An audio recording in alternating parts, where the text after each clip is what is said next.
ओम शांति मंगेश भाई। ओम शांति ईश्वर भाई जी। मंगेश भाई, आज विशेष दिन है। आज है 24 जून। हाँ जी। 2026 है। और जून 24 जो है, हम हर साल की तरह मम्मा की स्मृति का दिन है, यादों का दिन है, अव्यक्त दिन है। तो मम्मा को सभी याद करते। कल जैसे मैंने बताया था कि पूरे भारत तो क्या पूरे विदेशों में भी जहाँ हमारे बाबा के सेंटर्स है, तो सभी जगह मम्मा को भोग लगाया जाता है। उसकी यादों में रहते, उनकी कुछ विशेषताएं सुनाई जाती हैं, क्योंकि ये ऐसी विशेष आत्मा है जो मैंने बताया था संसार की फर्स्ट प्रिंसेस है। जो ब्रह्मा बाबा प्रिंस, तो प्रिंसेस फर्स्ट है। तो पूरे कल्प में इनका ऊंचाई पार्ट रहा है। और इनकी एक विशेषता थी, ज्ञान की देवी बिना माना सरस्वती इसको कहा गया है, क्योंकि जो बाबा मुरली सुनाते हुबहू मम्मा उसको धारण कर लेती थी सुन के, और फिर उसके ऊपर कई ज्ञान चर्चाएं मम्मा करती थी, बहुत डिटेल में उसको करके सुनाती थी। तो आज हम मम्मा के मुरली पे चर्चा करेंगे आज के सोनते के लिए ज्ञान चिंतन में। और आप विशेष मम्मा ने बहुत सारी बातें आज बताई है। मुख्य बात तो परमात्मा के बारे में बताई है, संसार चक्र के बारे में बताई है, और ये सृष्टि चक्र में आत्मा का पार्ट किस तरह चलता है, कर्म क्षेत्र, कर्म को बहुत महत्व दिया है। और उसके बाद फिर बाबा के बच्चों के लिए भी इशारा दिया है, जो बच्चे बनने के बाद भी अगर अलबेले रह जाए, ऐसे हो जाए, उनके लिए भी क्या, जानते हुए भी नहीं करेंगे तो उसके लिए क्या सज़ा हो सकती है।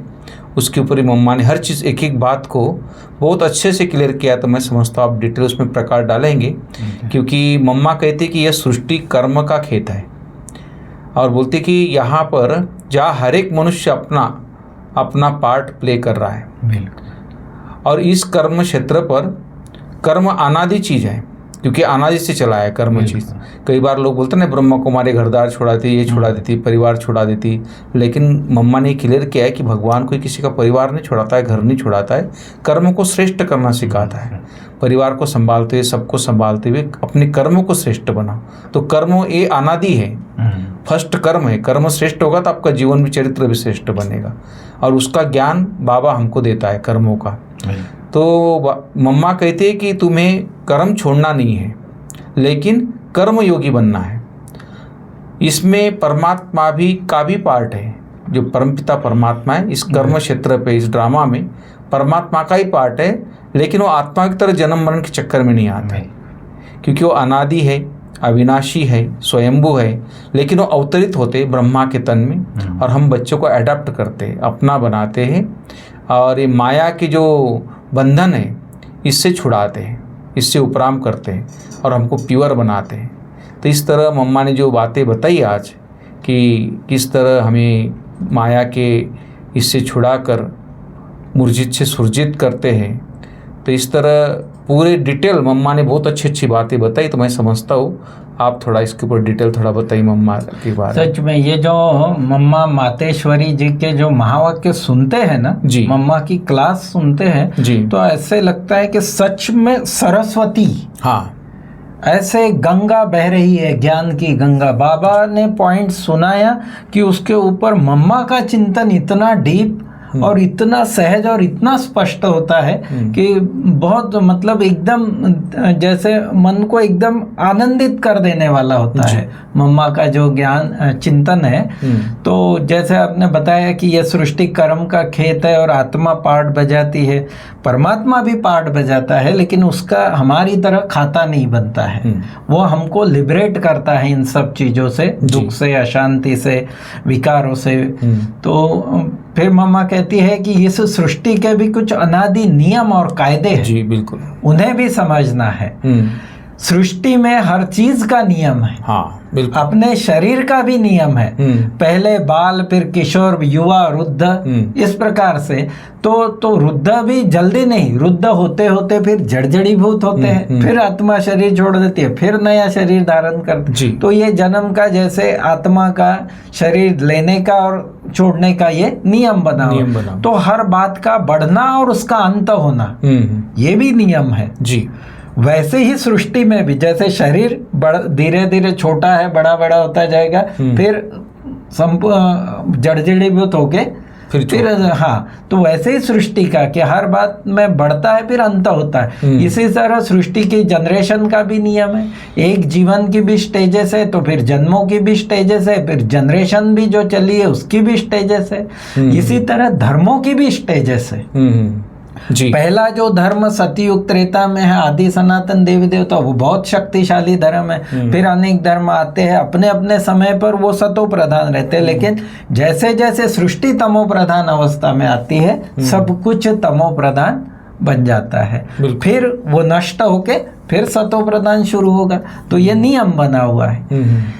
इसी हिसाब से बाबा भी कहते हैं कि मेरा भी इसमें पार्ट है, मैं भी एक सोल हूँ, मैं गॉड कोई दूसरी चीज नहीं हूँ तो मैं भी सोल, मैं भी बिंदु, मैं भी प्रकाश स्वरूप हूँ, मैं भी सोल हूँ, परंतु मेरा काम बहुत बड़ा है और ऊंचा है, इसलिए मुझे गॉड कहते हैं। एक तो मैं तुम बच्चों की तरह कलाओं में नहीं आता हूँ, 16 कला फिर शून्य कला, ऐसे नहीं, मैं सदा ही संपूर्ण हूँ। मेरी शिव बाबा की तुलना सूर्य से की जाती है। तो बाबा कहते हैं मैं हूँ भी सुप्रीम और मेरा काम बहुत बड़ा है, ऊंचा है। फिर मम्मा कहती है कि गॉड इज ट्रुथ। आज तक हम सुनते आए, कई बार हम कहते भी कि गॉड इज ट्रुथ। मम्मा देखो उसका कितना सुंदर मीनिंग बताती है। गॉड इज ट्रुथ माना गॉड ही ट्रुथ बतलाता है। जी, सृष्टि में जो कुछ बातें आज तक हम सुनते आए, मम्मा कहते हैं वो ट्रुथ नहीं है, जो परमात्मा आकर सुनाता है वो ट्रुथ है, क्योंकि वो गॉड इज ट्रुथ का जी। उनमें सच्चाई है, तब तो उनको नॉलेजफुल कहते हैं, ocean of knowledge, ocean of bliss. God knows, God knows कहते हैं अंग्रेजी में। तो ईश्वर जानता है। तो अब जानता है तो क्या जानता है?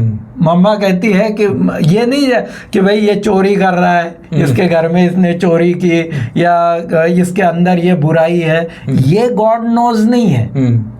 गॉड नोज वो इतनी, तो उसके अपने कर्म है। हाँ, इतनी उच्च शक्ति है वो, तो वो ये छोटी छोटी बातों में थोड़ी जाएगा। गॉड नोज माना वो सब कुछ मनुष्य सृष्टि का, परमात्मा की महिमा उस तरीके से आती है जो मनुष्य से भिन्न है, इसलिए उनका जानना भी सबसे भिन्न है।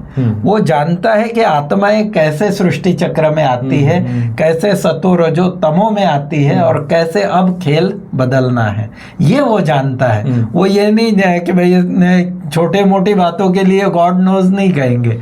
मंगेश भाई, शुरू में हम बचपन में सुनते थे, मराठी में एक बहुत अच्छा भजन आता था। हाँ। जैसे जाचे कर्म तैसे फल देते ईश्वर। हाँ जी।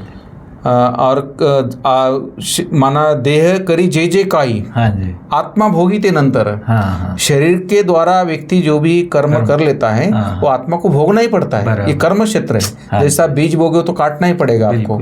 लेकिन व्यक्ति आत्मा का ज्ञान न होने के कारण, कर्मों का ज्ञान न होने के कारण, वो माना माया के वशीभूत होकर कार्य करता रहता है। तो ये बहुत भक्ति मार्ग में भी सत्यता बताई है। हाँ जी। तो आगे मम्मा कहती है कि अगर कभी किया ही नहीं होता तो हम क्यों उनके लिए माथा कुटी करते। बाबा से जो है, हाँ, कि हमको मदद मिलती, परमात्मा से अगर हमको प्यार नहीं मिला होता, उसकी शक्ति हमको मिली नहीं होती, उसकी मदद हमको नहीं मिली होती, तो हम इतना जो भक्ति में कर रहे हैं जन्म जन्मांतर से, वो करते ही नहीं। जरूर कभी उसने हमारी मदद की है और करता है मुसीबत के, क्योंकि आत्मा के सबकॉन्शियस में वो पड़ा हुआ है कि उसने हमारी कहीं ना कहीं सृष्टि में, जब सारे रास्ते बंद हो जाते हैं ना, हाँ, और दिल से भगवान को पुकारते, तो भगवान किसी जो उस रूप में आके उसको मदद बराबर वो ऐसी शक्ति है।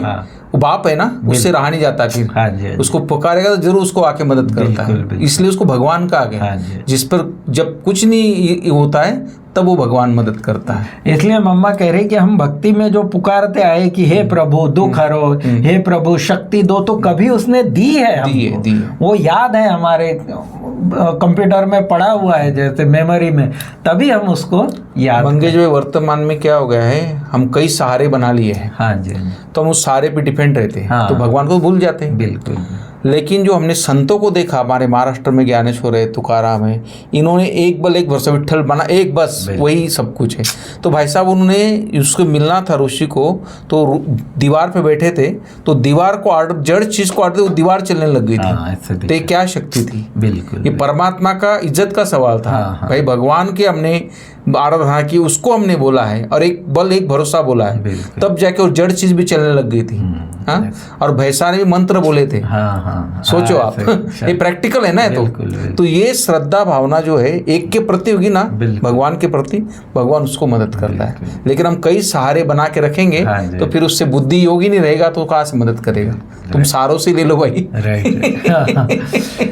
बाप कहते हैं, मैं इस छोटे से संगम युग में तुम्हारे देश, इस कॉर्पोरियल दुनिया में तुम्हारे लिए ही आया हूँ। हाँ। तो कम से कम जितना टाइम है उतना टाइम कुछ तो हमारा ख्याल करो जी।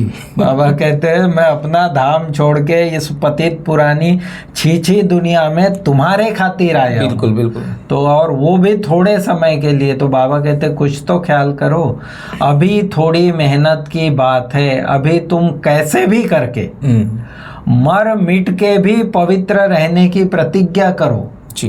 कुछ भी करना पड़े, कुछ भी सहन करना पड़े। मम्मा कहती है कि कैसे भी करके मर मिट के भी पवित्र रहने की प्रतिज्ञा करो। और ये पवित्रता की बहुत बड़ी परिभाषा है, सिर्फ ब्रह्मचारी पवित्रता नहीं। हाँ जी। बाबा ने बोला मनसा वाचा कर्मणा, किसी को दुख देना भी वो पवित्रता। बिल्कुल बिल्कुल। तो कई परिभाषा इसकी। हाँ जी। इसको संपूर्ण परमात्मा को साथ योग लगा के हमारे अंदर के कमी कमजोरी जो भी है विकारों को भस्म करके और एक बाप से कनेक्ट होके जब हम चलते हैं वो संपूर्ण पवित्रता है। उसको ही पतिव्रता भी कहते हैं। हाँ जी, हाँ जी। एक की याद हो बस। तो दृढ़ता रखो, अपनी धारणाओं में रहने का पूरा पुरुषार्थ करो।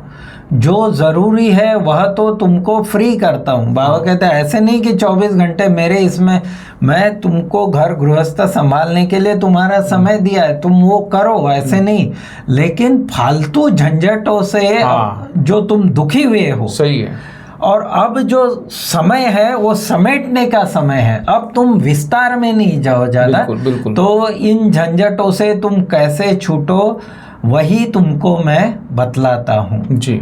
फिर मम्मा आगे कहते हैं कि बाप कहते हैं, बच्चे अब तुम मेरे हो करके, मेरे पास आकर के, मेरी बातों को सुन करके अगर फिर भी कुछ नहीं किया तो उसके लिए बहुत कड़ी सजाएं है। और फिर बाबा कहता है सजा तो है ही है और कल्पांतर के लिए पद भी भ्रष्ट हो जाता है जी। अच्छी तरह से कुछ तो अपनी बुद्धि को खोलो। मम्मा कितना दिल से जैसे गहराई से इशारा दे रही है कि अच्छी तरह से कुछ तो अपनी बुद्धि को खोलो। अभी बाप से बुद्धि योग लगाएंगे तो ताकत मिलेगी। तो इन सभी बातों को समझो, भूलो मत। अभी यह जो समय चल रहा है इसे पहचानो, जरा आंखें खोलो, बुद्धि खोलो, समय का पूरा फायदा लो। बिल्कुल, आंखें खोलो, कहते हैं ना कान खोल के सुनो। तो मम्मा कहती है कि आंखें खोलो, बुद्धि खोलो और समय का पूरा फायदा लो, अपनी तकदीर को जगाओ।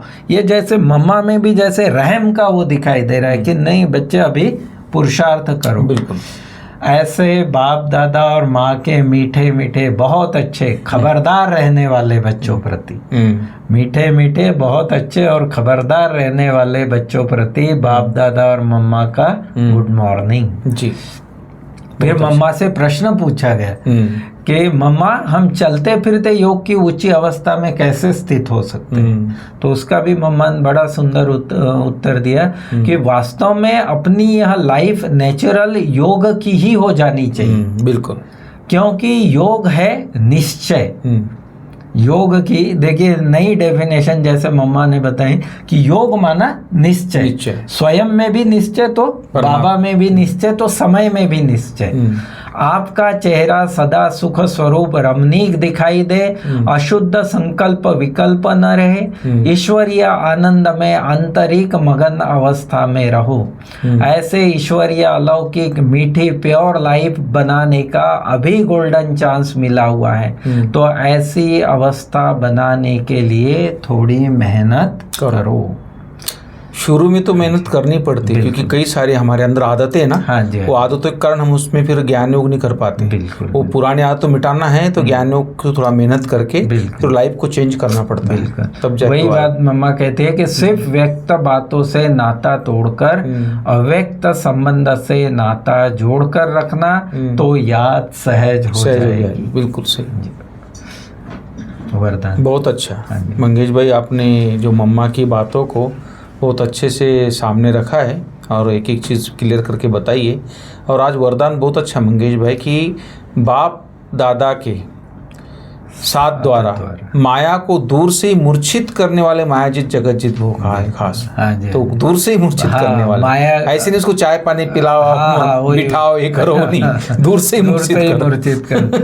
तो जैसे बाप के स्नेही बने हो ऐसे बाप को साथी बनाओ तो माया दूर से ही मूर्छित हो जाएगी। स्नेही तो है लेकिन साथी बनाओ, सदा कंबाइंड रखो उसको। शुरू का जो वायदा है, तुम्ही से खाओ तुम्ही से बैठो तुम्ही से रूह को रिझाओ, इसी वायदे प्रमाण सारी दिनचर्या में हर कार्य बाप के साथ करो तो माया डिस्टर्ब नहीं कर सकती। ये बहुत अच्छी बात। देखो प्रैक्टिकल में हम कोई बड़े वीआईपी के साथ बैठते हैं ना, तो छोटे मोटे लोग दूर से देख के चल जाते, नहीं उनके साथ बैठे करके वो बाहर से देख के भाग जाते हैं, आएंगे नहीं आपके पास। तो ऐसे बाबा के साथ बैठोगे तो माया कहाँ से आएगी? उनका डिस्ट्रक्शन हो जाएगा, माया डिस्टर्ब नहीं करेगी, उसका डिस्ट्रक्शन हो जाएगा, विनाश हो जाएगा। इसलिए सदा बाबा को साथी बनाकर रखो। फिर स्लोगन है, अपनी ऊंची वृत्ति से प्रवृत्ति की परिस्थितियों को चेंज करो। वृत्ति जितनी श्रेष्ठ होगी, संकल्प जितने हमारे श्रेष्ठ होंगे तो परिस्थितियां अपने आप चेंज हो जाएगी। ये जो वृत्ति है ना, हाँ, दृष्टि कृति और वृत्ति, ये जो इसका कनेक्शन है पूरा। जैसा हम सोचते देखते वैसा सोचते, फिर जैसा सोचते वैसा निर्णय लेते, जैसा वैसे उसकी हमारी वृत्ति संस्कार, जिसको वृत्तिमान संस्कार, वो संस्कार में चला जाता है, वृत्ति बन जाती है। तो वृत्ति के ऊपर बहुत अच्छे से काफी इसके ऊपर चर्चा भी हुई थी बीच में। तो वृत्ति पावरफुल बहुत बनाना आवश्यक है जी। और अव्यक्त इशारे हैं कि सदा हर्षित रहने के लिए अपनी नेचर को सरल बनाओ, सहनशील बनो। इसमें बाबा ने और एक बात ऐड की, बाबा ने कहा सरलता, श्रेष्ठता और सहनशीलता, इन 3 बातों पर ध्यान दो। बिल्कुल। ओम शांति। ओम शांति। थैंक यू मंगेश भाई।